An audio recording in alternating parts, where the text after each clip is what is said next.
An ordinary Sunday morning in the late summer of 1982, a 12-year-old boy named Johnny Gosch, fond of building model rockets, left his home in West Des Moines, Iowa, for the last time. As dawn was just breaking, a neighbor heard the familiar sound of a wagon rattling through the yard, a sound that meant Johnny was on his way to pick up his newspapers, a routine as regular as the sunrise. Another paperboy reported seeing Johnny near the newspaper drop site, engaged in conversation with a stranger in a blue car.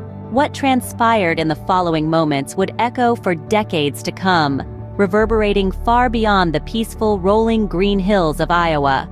Johnny went from being an ordinary boy to a tragic symbol, his face imprinted on milk cartons, his story a stark warning that led to a decline in paper routes and transformed the way missing children cases were handled by the police. Over the years, theories about Johnny's inexplicable disappearance multiplied, each more perplexing than the last. Despite the countless hours dedicated to the case by the police, no conclusive answers were found.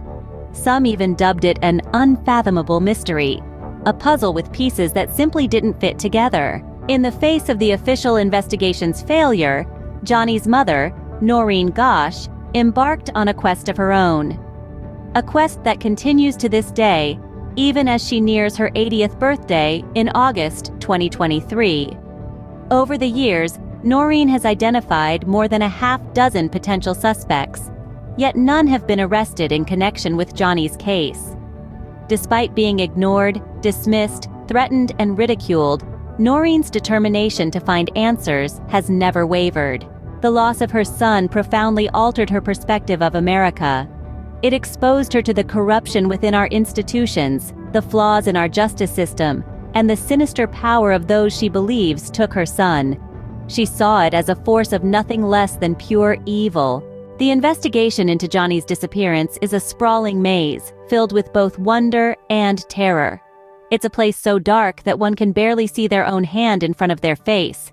Even after months of reporting, trying to reconcile Noreen's findings with those of the authorities, many questions remain unanswered. So consider this a warning. Any conclusion drawn about Johnny Gosch's fate will inevitably involve a measure of speculation and faith. Most who delve into the case eventually align with one of two prevailing theories. Some believe that Johnny was murdered shortly after his disappearance, despite no identified killer and no recovered remains. Others side with Noreen Gosch, who insists that she saw Johnny years later, alive and well, and spoke to him just long enough to understand why he had to vanish again. The disappearance of Johnny Gosch remains one of the most tantalizing and tragic mysteries of our time. And as the years roll on, the question still lingers. What happened to Johnny Gosch?